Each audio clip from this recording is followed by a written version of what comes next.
Yo, what's up guys, today I'm going to show you how to make dubstep. This is my first video. My name is Distruct, I'm a loser and I make dubstep. And also I'm broke. I make music with $15 headphones. Let's begin.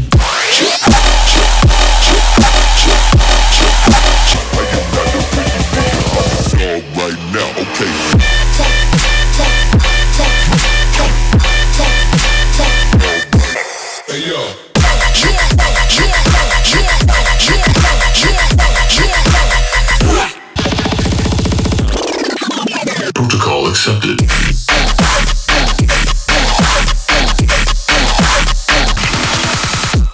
Tell me now.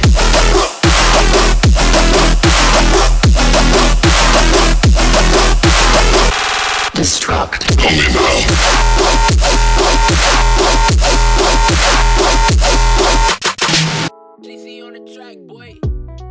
So anyway, I made something very quick. I made this in like half hour and it's dog shit, but I only made it for this video.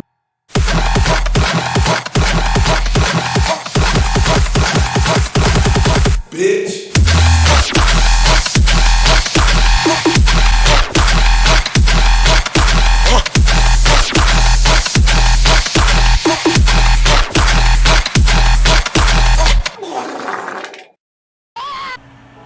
Okay, so I made this in half hour and like I said, it's dog shit. I will talk about drums and snare layering and basses, effects and sidechain. I'm a smart man and I have everything ready. I have high EQ, so let's go. This is my mixer. It's so beautiful, look at it. It's like a painting. It's art. Treat your mixer like an art, okay? Let's go. I will show you how I process my drums. By the way, follow me on Soundcloud. All my music is free. You can download everything from there. Pugman, big cock man. Let's go. By the way, I have buses like a school bus. I have a school bus over here for drums and another school bus in here for my basses and effects. This is the drums. Bitch.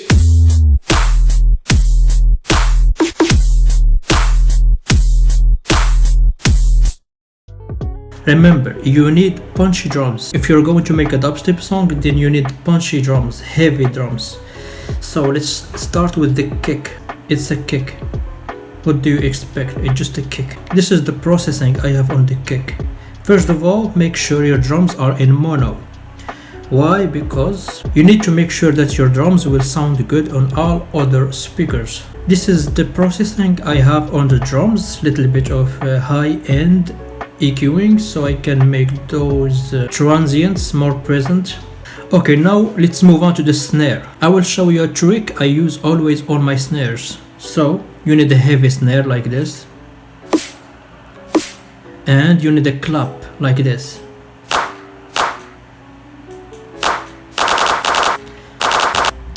So you need a heavy snare and a clap. So when you layer your heavy snare and your clap, they give you a strong snare that punches through your mix. It will sound like this, something like this. You need hi-hats. It's important to give your song more rhythm. So this is the sub bass.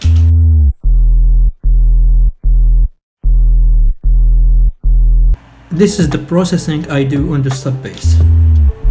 First of all, I have this plugin. It's free. It's called Barrier and I use this for saturation. I have frequency balance to make some adjustments on the volume, some distortion, and the sub bass need to be in mono because it's important. Well, I hope you can learn something from this. I don't know. This is the way I do my drums. And one last thing, after you finish from your drums, make sure that you send all your drums to a bus and compress the drums to glue them, you know. This is my drum bus. I have OGT, of course, it's free. And I have, little bit of OGT in here. It's not a little bit, it's so much. I have addiction, OGT addiction. I'm trying recovery. I'm going to rehab soon. I have frequency balance. And ignore this. This is a disaster. Ignore it. Make sure you have a punchy kick, layer your snare, and interesting hi-hat patterns, saturation on your sub bass, and you're good to go. So let's move on to the basses, how I make my basses. By the way, if you're a dubstep producer, you need to do like this. First of all, I need to say I don't know anything about Serum. I don't use Serum because I don't know anything about it. You need to watch Rick and Morty to understand Serum. Very good joke actually. This joke is funny. So this is the first bass I made.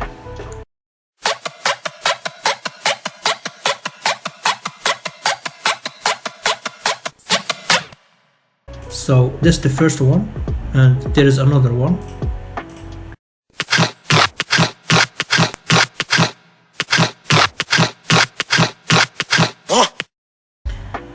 And there is another one.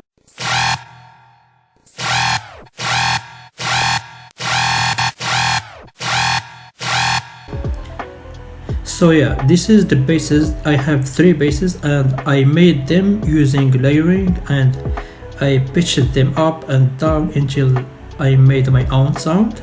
That's the way I do my sound design. It's not necessary that you need to make your sound design with Serum. You can just play with sounds until they sound like something else. That's what I do. Or in other words, I'm just lazy and I can't learn Serum. I showed you how I make my basses. Now I will show you how I process my basses. I have a bass bus.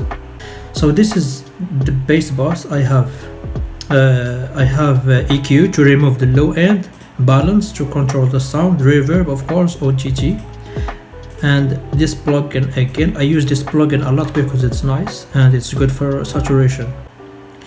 So how I make my effects, I will give you a very good tip that works for me. When you want to add effects, make sure to add vocal chants like this.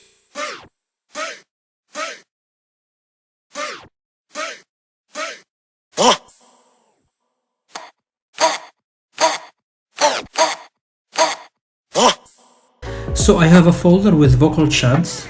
I always use vocal chants in my songs because they add an impact, and you should use them too, if you want, of course. If you want, I'm not forcing you to do anything. Now we're going to talk about sidechain, how I sidechain my stuff.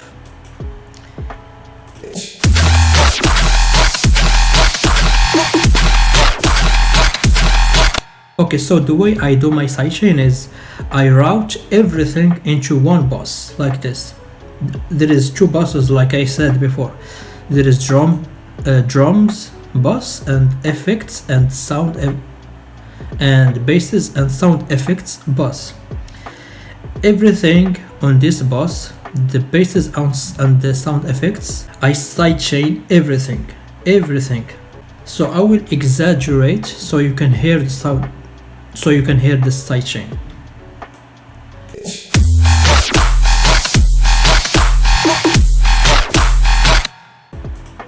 So I sidechain everything, and the reason why I do that, so my drums can punch through the entire mix. And by the way, this is something I made very quickly just so I can do this video. I may finish it, I may not finish it, I don't know. Okay guys, so this is it. I don't know what else to say. This is like a dog shit song. It's not a song, it's just an idea. So that's it. I think there isn't anything more to add to this. Like I said, I made this very quickly. It's a dog shit, but I hope you guys learned something. What's important to me is at least you learned one thing from this video. If you learned just one thing, then it's good. Sorry for my English. Don't forget to subscribe of course. I will make more videos in the future, and I will make sure to give you like some free things, free samples, and like free rocks and things like that. So subscribe, and that's it. You can check out my Soundcloud to hear all my music, and you can download everything for free. Alright, that's it, and I see you in the next video.